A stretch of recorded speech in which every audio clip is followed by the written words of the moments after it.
Bhagavad-gita 18:20. In my book, it's page 677.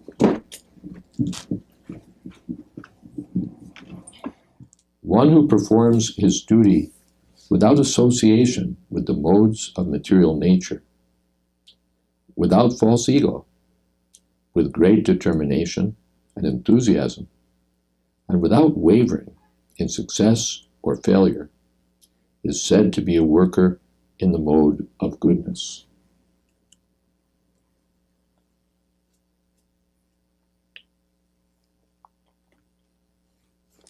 Purport. A person in Krishna consciousness is always transcendental to the material modes of nature. He has no expectations for the result of the work entrusted to him, because he is above false ego and pride. Still, he is always enthusiastic till the completion of such work. He does not worry about the distress undertaken. He is always enthusiastic. He does not care for success or failure. He is equal in both distress and happiness. Such a worker is situated in the mode of goodness.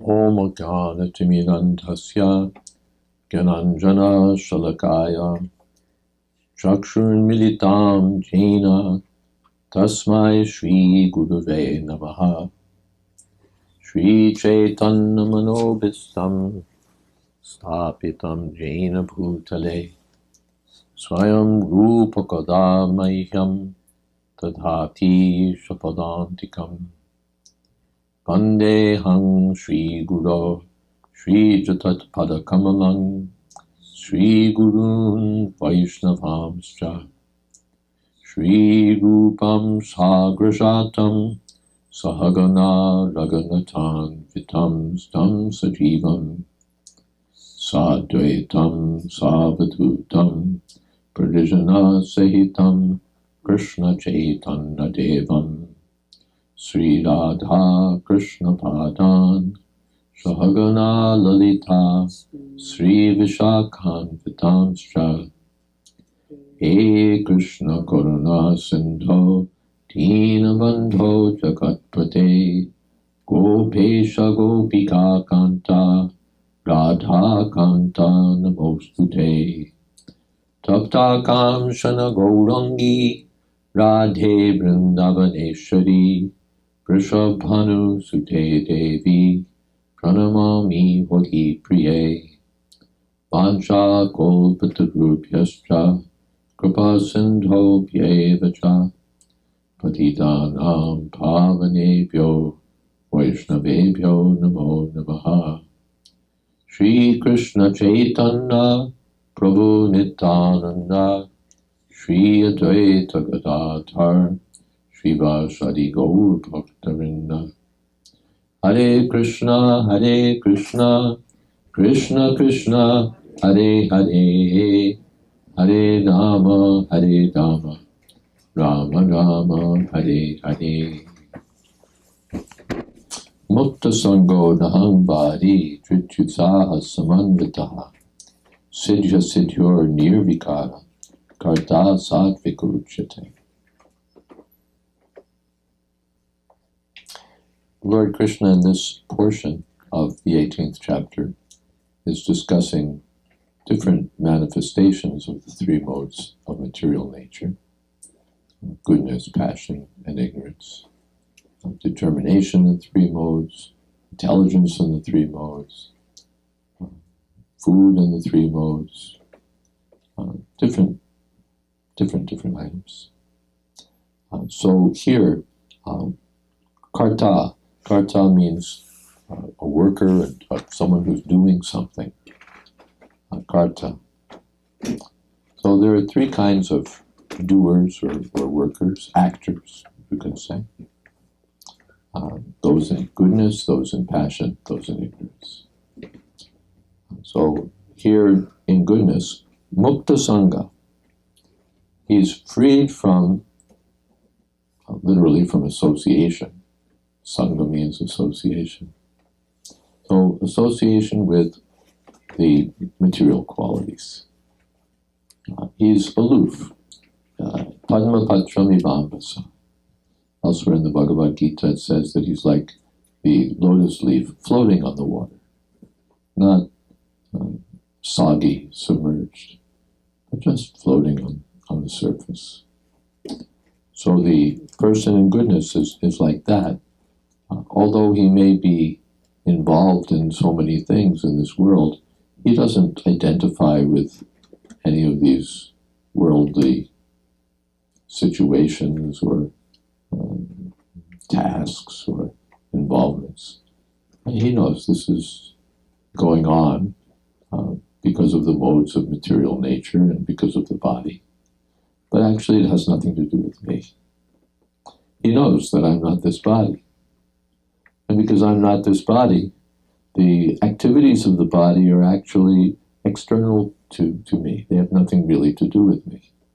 Sometimes I have a young person's body, sometimes an old person's body, sometimes a cat's body, a dog's body, this body or that body.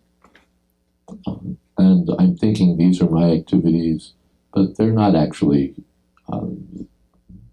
my activities, ultimately, in the sense that they're the activities of the body itself. Shinvans, Prashan, Jigrans, in the 5th chapter, these things are described. It's easier to find it here.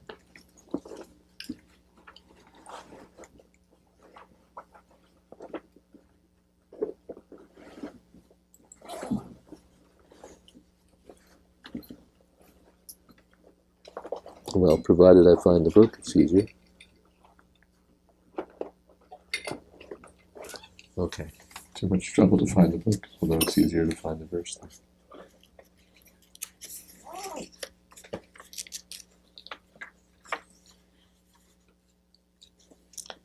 Naiva kinchit karomi ti yukto manyeta tattvavit.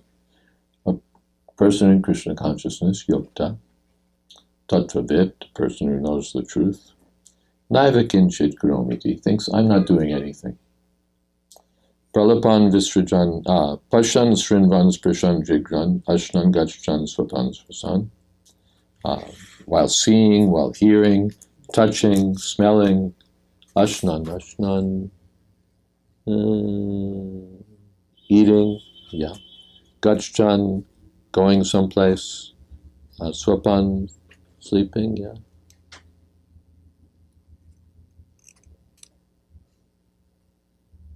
Yeah, sleeping. And then swasan, breathing. Pralapan visrajan grinnan unmishan nimishan api. While talking, giving up something, accepting something, opening or closing. Indriyan indriyarteshu vartanta dharya. He sees the senses are engaged with their objects. What does this have to do with me? What does this have to do with me? My eyes are opening, my eyes are closing. It's mechanical. It has to do with the machinery. Just like when we're driving in our car, it's turning right, it's turning left, it's speeding up, it's slowing down. But it's not that I'm speeding up, I'm slowing down, I'm turning right, I'm turning left. If someone nicks my fender, it's not that I've now been nicked, because I'm not this car. So I'm not this body, and the activities of this body aren't, in fact, ultimately my activities. I'm only temporarily associated with this body.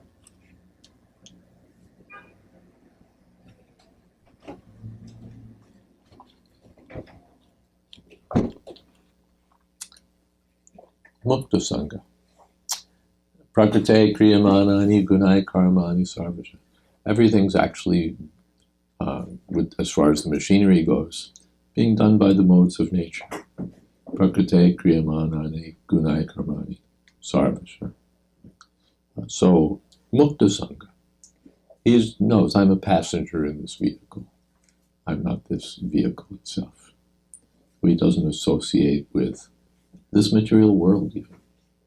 Elsewhere it said, asango hiyam purusha. The living being actually has no connection with Maya, with matter. But he imagines that he has a connection. Just like a person dreaming, he imagines, I'm king, this is my kingdom, this is my throne, this is my queen, this is my elephant. But it's a dream. I have no kingdom, I have no queen, I have no elephant, I have no throne. But I'm thinking, this is my elephant, this is my this, that. Oh, while dreaming. But the Krishna conscious person is awake, so he doesn't think this is my company, this is my car, this is my home, this is my family. He knows this is a temporary arrangement of the modes of material nature in which I'm now situated, but with which actually I have nothing to do. I simply have to act according to the temporary circumstances, but with the sense that I'm not part of this material nature, I'm part of Krishna. So he identifies himself with Krishna, not in the sense that he thinks I'm Krishna, but he knows, Mami Vamsa Jiva, I'm part of Krishna. And therefore, I'm identical with Krishna in quality, although Krishna is unlimitedly great, and I'm unlimitedly small. So mukta sangha. And nahangvadi. Anahangvadi means he knows that I'm not this body, and I have, anahangvadi. Ahangvadi means ahang. I'm something. I'm something of this material world. I'm Indian, I'm American, I'm white, I'm black, I'm young, I'm old, I'm powerful, I'm weak. Ahangvadi. So, anahangvadi. He has no false ego. This is false ego. Ego means identity. So he has no false identity. He doesn't identify himself with any of the designations, the labels, the come and go identities of this worldly existence. Anahangvadi. But dhrityutsaha samanvita. Even though he knows that he has nothing to do with this world, he's still determined and enthusiastic. Because he thinks, this is my duty. Krishna has given me something to do.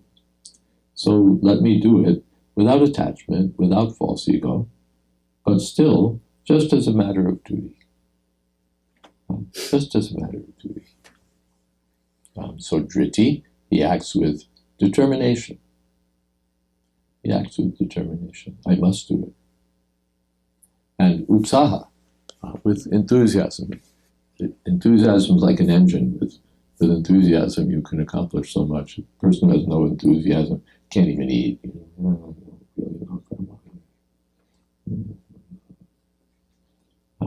Without enthusiasm, nothing gets off the ground. And sometimes just by enthusiasm, you can make things happen. Not exactly make them happen, but enthusiasm generates more enthusiasm. So driti and utsaha, samanvita, one has these characteristics. And siddhya siddhyor nirvikara. Siddhi means success, and asiddhi means failure. So the Krishna conscious person is not affected by success or failure. Nirvikara, he doesn't go through, we have the expression go through changes. It's a sort of a current word, current phrase, to go through changes. He doesn't go through changes. He's not affected. He's not carried away or bummed out or by failure or carried away by success. He's even-minded. Because he knows the success and failure have nothing to do with me. It's like the bank tellers. If you go down the street to Bank of America, if it's a really one of those days, they're just taking in huge amounts of cash. And maybe if there's some crisis, people are withdrawing their money and thinking they're going to put it into gold or something. But the bank tellers don't really care. It's not that if you withdraw $10,000 from the bank, they say, "Are you sure you want to withdraw $10,000? It hurts us." Bank teller, 10, 20, whatever you want. She's not poorer because you withdrew $10,000. And if you brought in $10,000 to deposit, she's not richer. To her, it's nothing. It's just her duty. You just like the machine, it gives you a list: withdrawal, deposit, checks, cash, whatever you want. The machine doesn't care whether it's a deposit or a withdrawal. It's all the same. It's just, the circuits will act differently, but the machine doesn't care.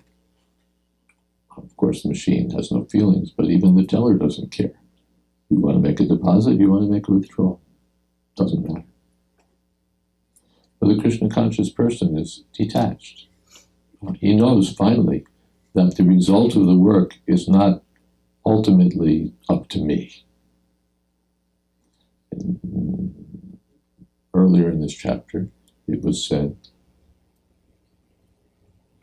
Adhisthanam tata karta karanam cha pratak vita vividhascha pratak cheshta daivam shaivatra panchama. In the accomplishment of any action, there are 5 factors. Say you want to get something done. So, what does it take? It takes more than just your determination to do it. It takes the right place. It takes the right person. It takes the right set of tools, our senses, or the extensions of our senses, whether it's shovels or microscopes or what have you. Different kinds of tools. And different kinds of endeavor or strategy and effort. And finally, Daiva Chaivatra Panchama. Finally, destiny comes into play, or the hand of the Supreme Lord. It depends on that. You may be the right person in the right place at the right time with the right tools, the right kind of endeavor, and still it may fail. Because finally it's up to Krishna, or it's up to the divine laws.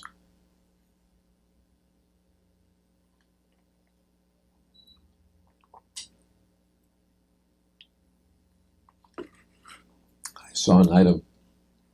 There was some Olympic athlete, and he was like a shoo-in for a gold medal, whatever field it was.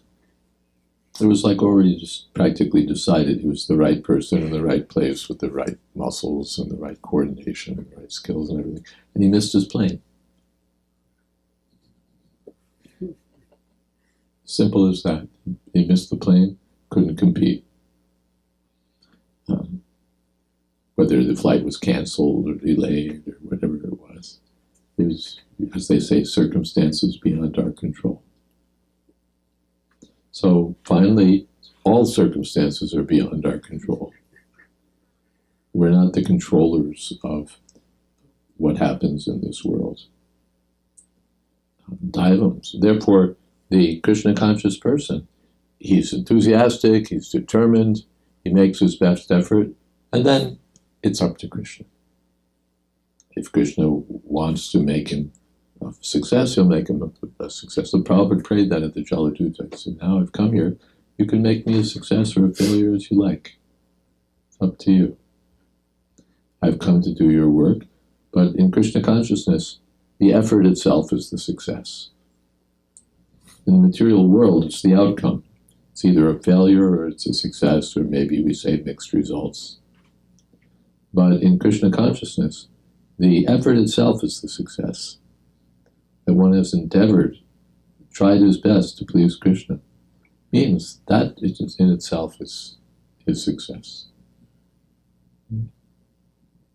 Now, whether it's also, just like in Ram Lila, that Jatayu was a great bird, and when Ravan was trying to abduct Sita on a chariot through the sky, this Jatayu challenged him. You can't do this. But Ravan was very powerful and Jatayu was old. So Ravana cut off his wings and Jatayu fell to the ground. And Ravana sped off to Lanka with Sita. That means it was a failure. He failed to stop Ravana. But when Ram came and saw the dying Jatayu, Lord Ramchandra was so moved that this bird has given his life for me, that Lord Ramchandra took the role of a son and performed the funeral ceremony. He had such gratitude. That means that the effort was entirely successful, even though it appeared to have been a failure. Because Krishna was satisfied by the endeavor itself was the success. So, a Krishna conscious person knows that finally everything is in the hand of Krishna. I only have to perform my duty. Elsewhere it said, in the 17th chapter, when someone's performing yajna in the mode of goodness,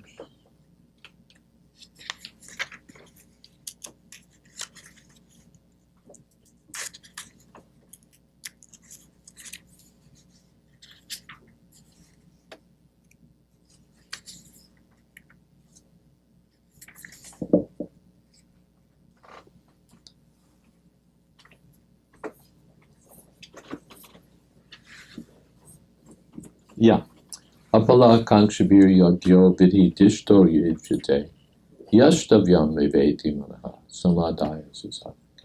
Person in the mode of goodness who performs yajna thinks that I don't care about the result. I'm not eager to get the outcome, the profit. But yashtavyam meveti. He thinks, this is what I'm supposed to do. This is my duty. So let me do what I'm supposed to do. Let me play my part, play my role. Let me act according to my duty. I may play a large part or a small part, but let me just do what I'm supposed to do. Everyone has a role to play in the plan of the Lord. Let me do that. So the person in the mode of goodness thinks that way, that I have to try to serve and not be affected. Not that if the thing is a failure, I never want to do this again. It's useless, it's hopeless, it's too frustrating. No. I got to do some service. It may have been successful or not successful, but just like if it's a fight, even the loser, well, it was a good fight. And the loser is also glorious. In sports or in combat, if someone puts up a good fight, even if he loses, it's glorious. It's not so much whether he wins or loses, although that's considered. But just that it's famous that in the Battle of Waterloo, in which Napoleon's forces were defeated by Wellington and his men, the battle was practically over. Everyone, it was a rout. Napoleon's forces were devastated. But there was one company of French soldiers, just a few men. They refused to surrender. The British called out to them, "Valiant French soldiers, you can now surrender with honor." And they just responded with a 4-letter word and kept fighting. One author has commented that these were the real heroes of Waterloo. Not Wellington, certainly not Napoleon, but these valiant soldiers who knew they were going to be killed. They could have avoided it if they had just surrendered. But this is what we are. We're soldiers. We fight to the end, without considering whether we lose or whether we win. Our duty is, what is that? Ours is not to reason why. Ours is but to do or die.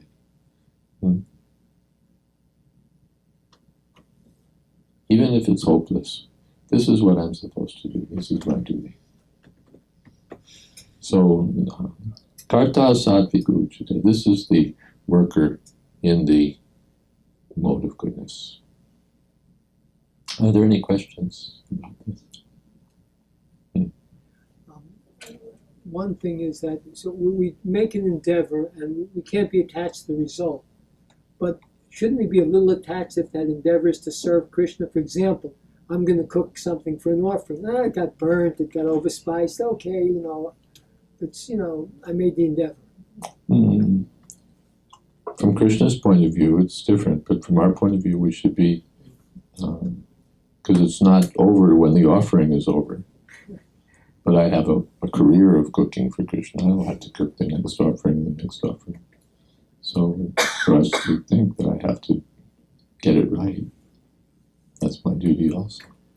To learn from my mistakes, to get it right.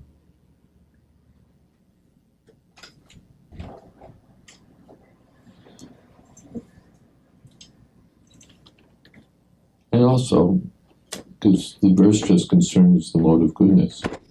The mode of goodness, then I'm not affected so much by the result. But in Krishna consciousness, when there's attachment to Krishna, then there's an emotional feeling. I don't want Krishna to be disappointed. I don't want something less than pleasing to be offered to the Lord. It's not just a detachment. The mode of goodness is just detachment. But in Krishna consciousness, it's beyond. In the material world, there's attachment. I so much want my girlfriend to be pleased by whatever it is. And in goodness, there's detachment, that we're not so concerned. And in transcendental life, we want Krishna to be pleased. Again, there's attachment. But still, there's the acknowledgement that finally it's up to Krishna.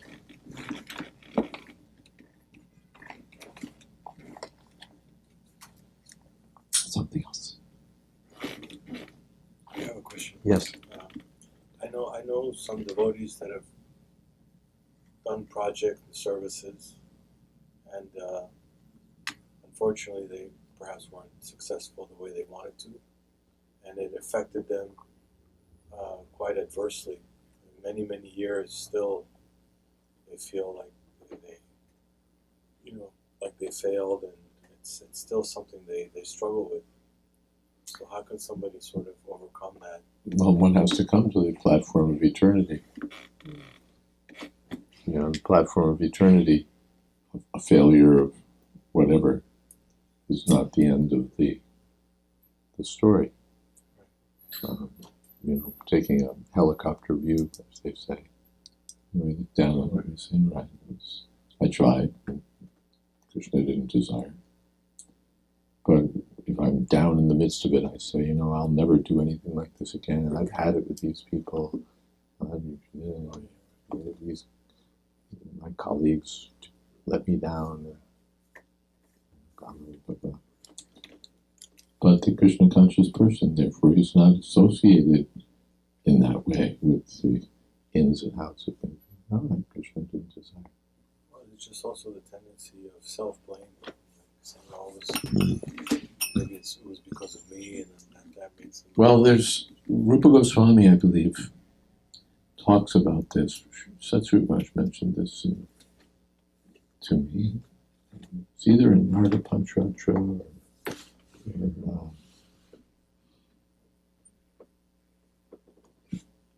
or rather Narada Bhakti Sutra or another book.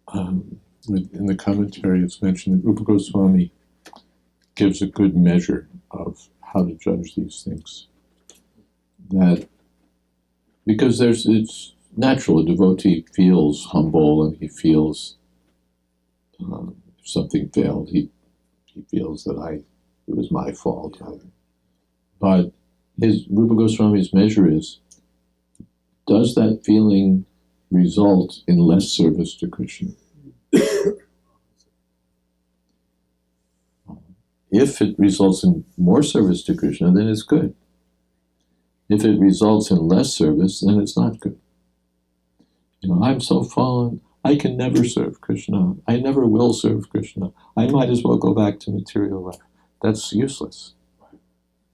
That becomes self-indulgence. Now it's all about me again. It's all about me and my success, or all about me and my failure. Now it's in the mode of passion again. But the Krishna conscious person, he tries to please Krishna. If he's not able to please Krishna, he feels regret, but he doesn't, well, then forget Krishna. Who else can I serve who's more easily pleased? Maybe I'll go serve Lord Shiva. Maybe I'll do something else. Work for the government. Mm-hmm. Something else? Mm-hmm. You quoted the verse from the 5th chapter of the Gita. Mm-hmm. So when I see my body working in different ways, the senses engaging with the object of the senses, I know I have nothing to do with it. But it seems I do have a little to do with it. My senses are attracted to eating, but I decide I'm not going to eat, or I'm tired, or I'm not going to go to... So how do we understand the balance between our input into the functioning of the machine and the fact that the machine is working under the influence and modes of nature? Yeah, we have some duty to perform. And one should try to control the senses, control the mind. Not say, well, the modes of nature are working. So anything goes. We have our... Therefore, Shastra Vidimutsrija. One has to follow the directions of Shastra. Karya Vyavastita. What to do, what not to do. Okay. But we realize we do have some... We're one of the 5 items of action. We're not the ultimate determiner of the outcome. But we do have a part to play.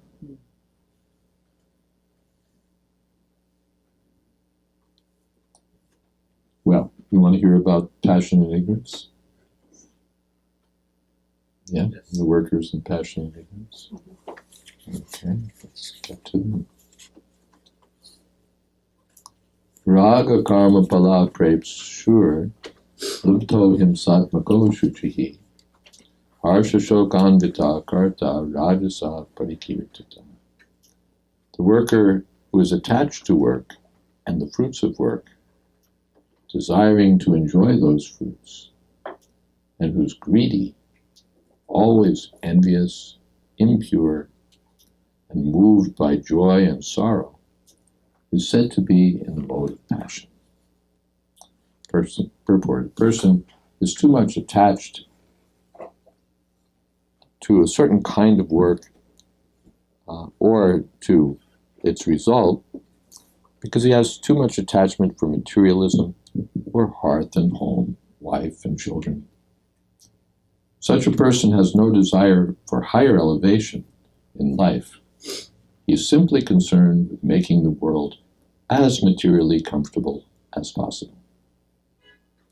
He is generally very greedy and he thinks that anything attained by him is permanent and never to be lost. Such a person is envious of others and prepared to do anything wrong for sense gratification. Therefore, such a person is unclean, and he does not care whether his earning is pure or impure.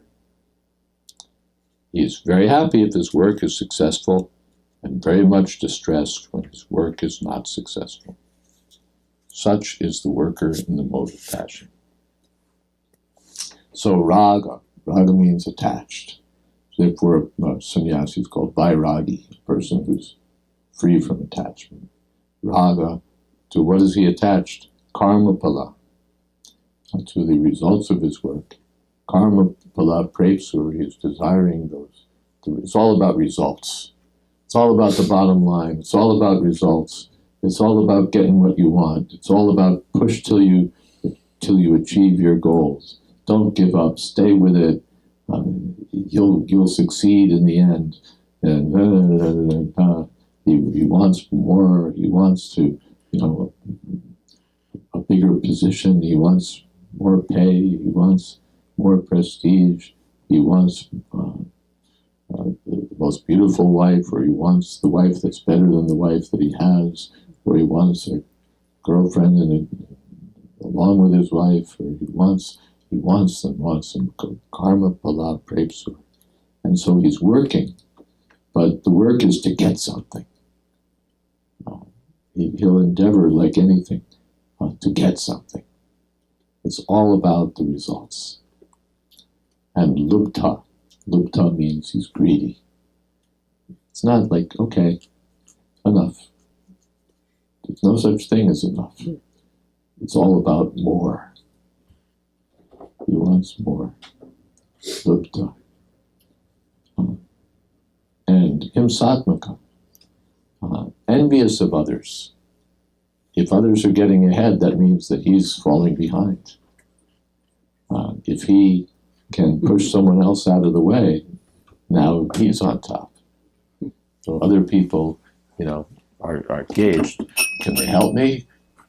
Is he gonna get me somewhere? Do I have something to gain from this person? Or is this person in my way? Is he a competitor? Is he in some way blocking me? And even if others are achieving what he wants to achieve, then he's envious. Why are they? Why them? Why them? I'm as good as they are. I'm better than they are. Why should they? Himsatmaka, envious of others.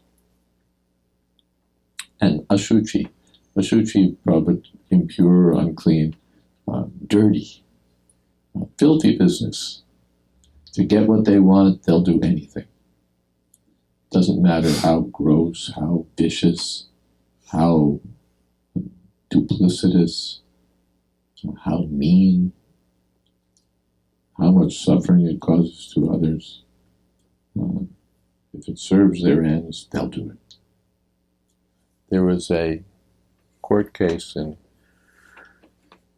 Canada in which somehow or other it was a case against a tobacco company or a group of tobacco companies. And somehow or other the type of tobacco company themselves made the mistake of entering into evidence their marketing plan, in which, upon closer inspection, it became clear that their marketing plan involved marketing to teenagers, because teenagers haven't yet fixed on once the person's decided on a brand, that's kind of it for life. There's no use if you're Liggett and Myers. There's no use marketing to people who've already chosen a competing brand, because it's too hard to switch, to get them to switch. But if you get people before they've signed on, now you're talking. Plus, teenagers have a long, short life ahead of them. So you get more in sales. I know. We're looking for much. I'm looking for that little bottle of water, which is right here. Okay.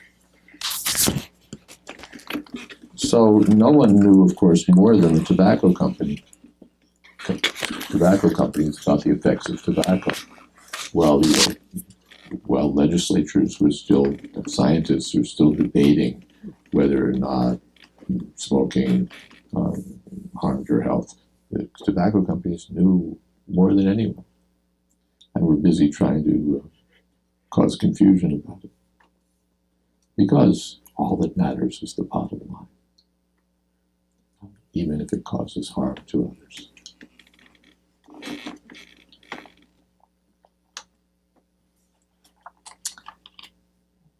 So these are the people in the mode of passion. Any question about that?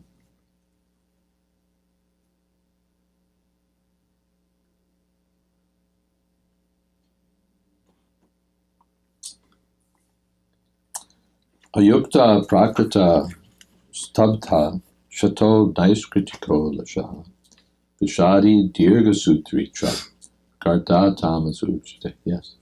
If you want, since you started, you could continue, but I had a question about. Go ahead. Okay.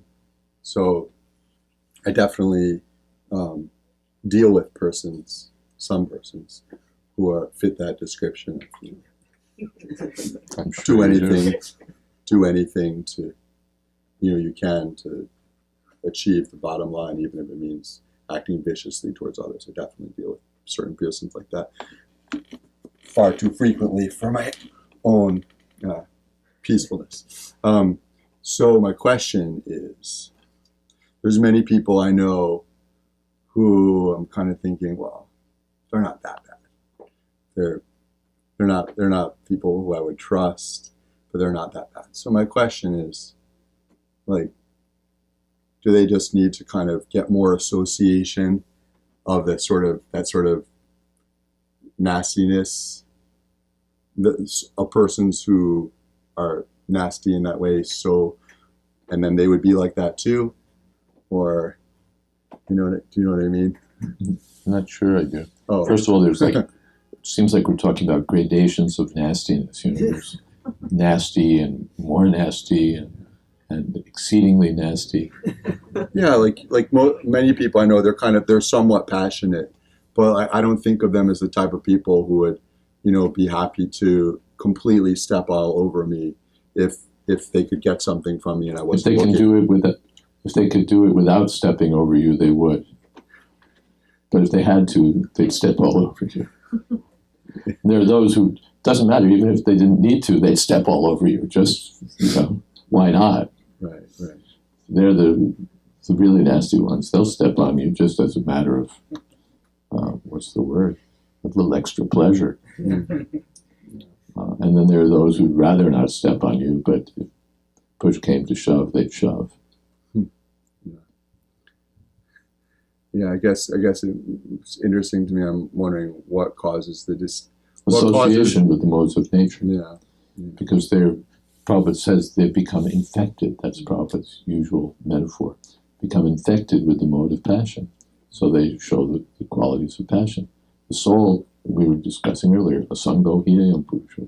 It has no passion, it has no ignorance, it has no material goodness. It's above these things. But when we come in touch with matter, we become infected by these modes, the way that water, clean water flowing through something picks up whatever it's flowing through. Either it flows through a sort of herbal forest or something, it picks up some extra goodies, or it flows through the sewage canal and picks up that. Water is pure, but when it comes in touch with these other elements, it becomes effective. Yeah. So sometimes I've tried to appeal to persons who are very infected, to persons who are just somewhat infected, as you described it, and I found that such appeals go in vain. So I guess you think that it's generally it's in vain, that they will be in vain as long as such persons are not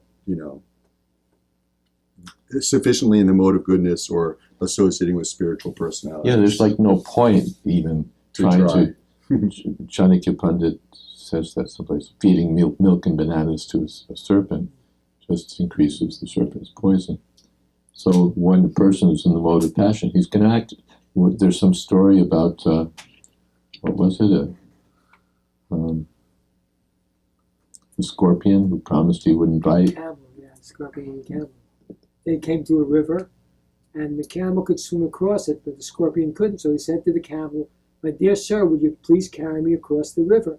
And the camel said, "Are you crazy? You'll bite me, I'll drown." The scorpion said, "That doesn't make any sense. If I bite you, we'll both drown." The camel said, "Okay, that's a good idea." The scorpion climbs on the camel's back, and they start to swim across the river. In the middle of the river, the camel feels this bite, and he turns around as he's losing his consciousness, and he says to the scorpion, "You bit me!" And the scorpion said, "What can I do? It's just my nature." Those who are infected by the modes of passion, they can't help themselves. Mm-hmm. They're passion's slaves.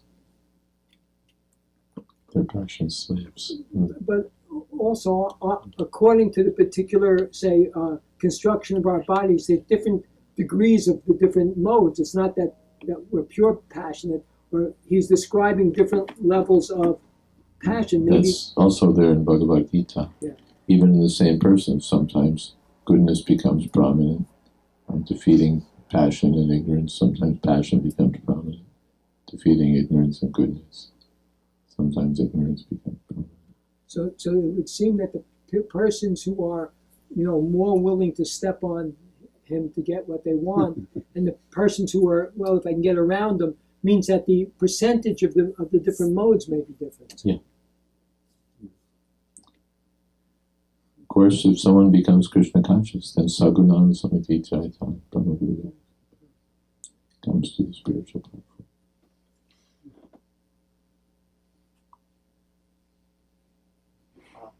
Maharaj, what is difference between attachment to work and the fruits of work? Hmm? What is the difference like? It says in the verse, the worker who is attached to work and the fruits of work. Good question. Karma pala prepsur.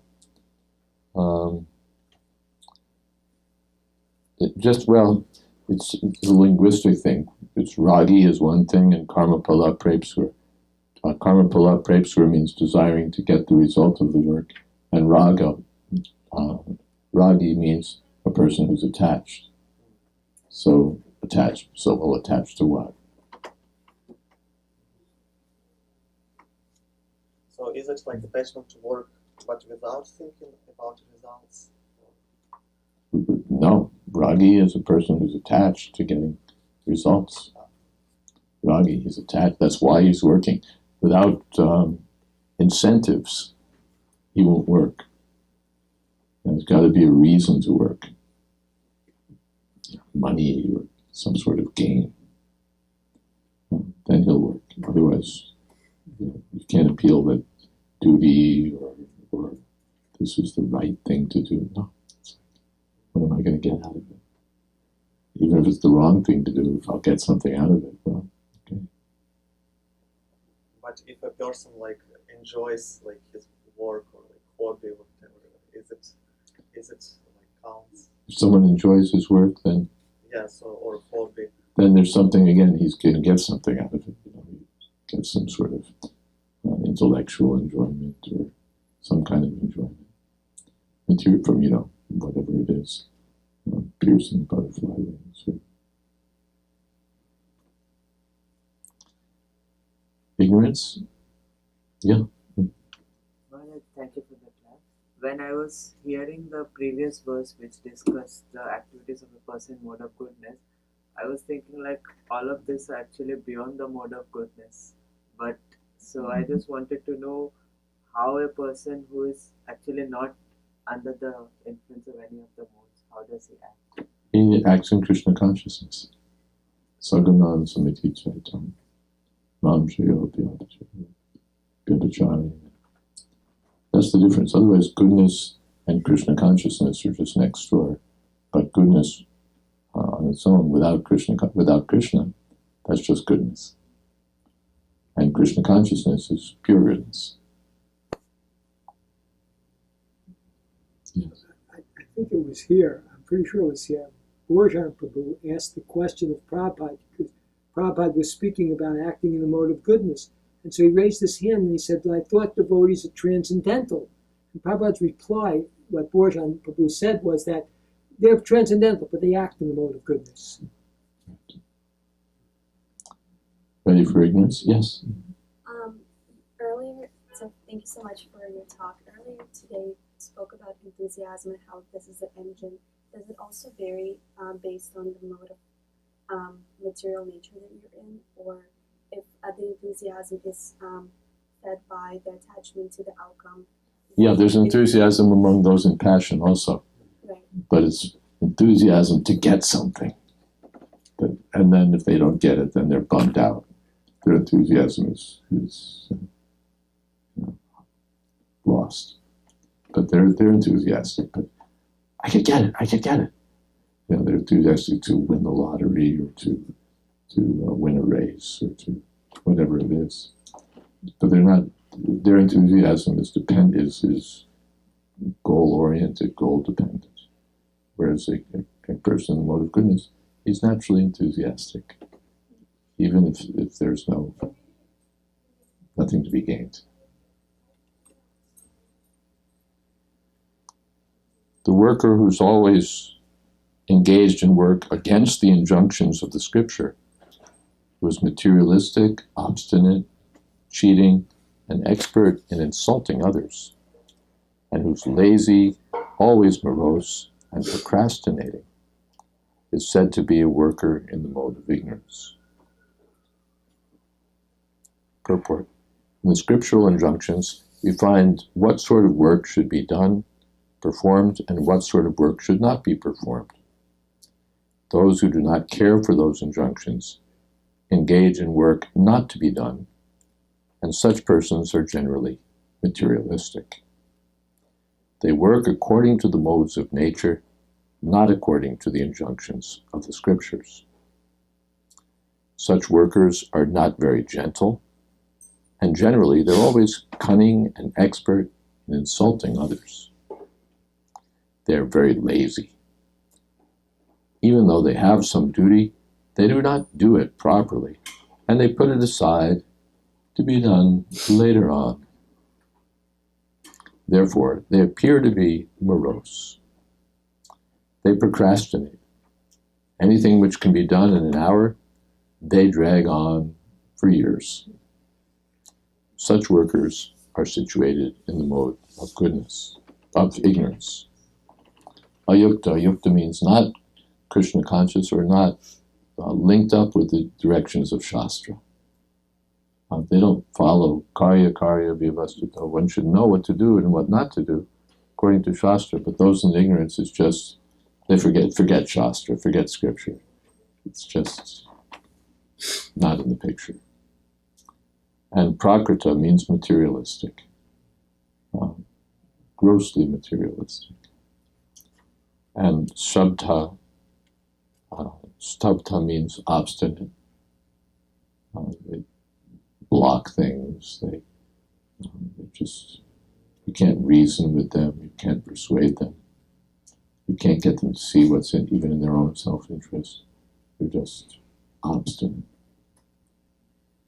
And shata means deceitful, duplicitous, liars. And naiskritika, expert in insulting others. There was an article I saw some time ago. The art, what is it? It had to do with the artful put down. You know, in Kali Yuga, a person's glorified if he can really stick it in your eye. You know, if he says something clever that puts somebody else down, then, you know, that's like, woo, you know, the crowd will cheer. The more he can insult others. Yes, it even becomes a competitive sport who can insult others more. In the mode of goodness, what is that? Satyam priyahitam triyat, anudvega karam bhakyam. One speaks in such a way as not to agitate the minds of others. But in the mode of ignorance, it's practically the speech is designed to agitate and insult someone. And Vishadi, morose, you see the drunkards,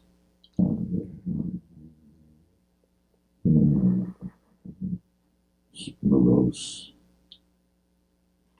And Dirgha Sutri. Dirgha Sutri is a very interesting word. Sutri means a person who has a sutra. What's a sutra? What's a sutra? A sutra is a thread. Sutre mani. Mayi sarvamidam protam sutre mani. Krishna says everything's resting on me like pearls strung on a thread. So a sutra is a thread, and a sutri is a person who has a thread. Sutri. And Dirgha Sutri, Dirgha means long. So a long thread. Person who stretches things out. Long Dirgha Sutri, a person who's got a long thread. It could be done like this, but we can put it off and put it off. That's the mode of ignorance. Why do today what I could do tomorrow? Manana. This is the mode of ignorance. Any question? So the description starts with those who engaged in work against the injunctions of the Shastras. So in Kali Yuga, we see that there are religions whose Shastras sanction things that the Vedic literature is very clear is wrong. So people are following their scriptures, and therefore they may be acting very passionately. A butcher, I'm really going to work it. So even in the Puranas, or in the Vedic literature, there's recommendations for animal sacrifice. Yeah. Because the recommendations are for different people in different modes.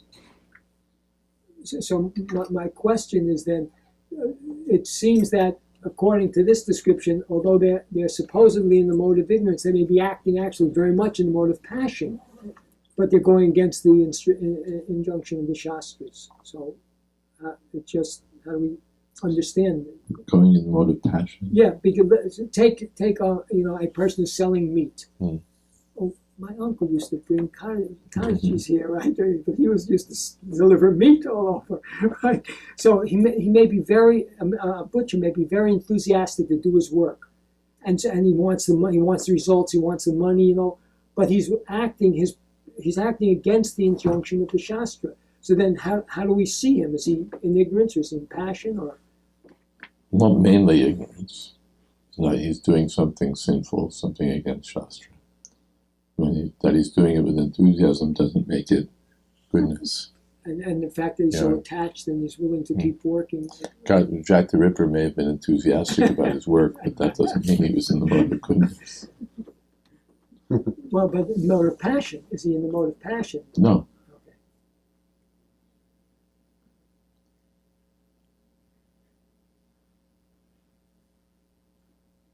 Yes. Can I ask you something slightly after today's discussion? No. See if there's anything else on the discussion tonight. Yes.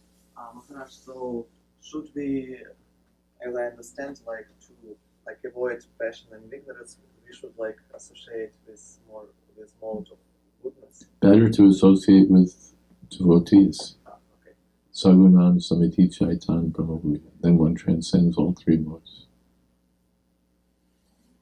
That was actually my question. What is better? We should. We're not recommending that you just go to passion or go to good. One should transcend all three modes by engaging in the service of Krishna, for which we want the association of devotees. Is that okay? Okay, and you can ask me offline on your question. We can stop here. Thank you. Hare Krishna. All glories to Srila Prabhupada.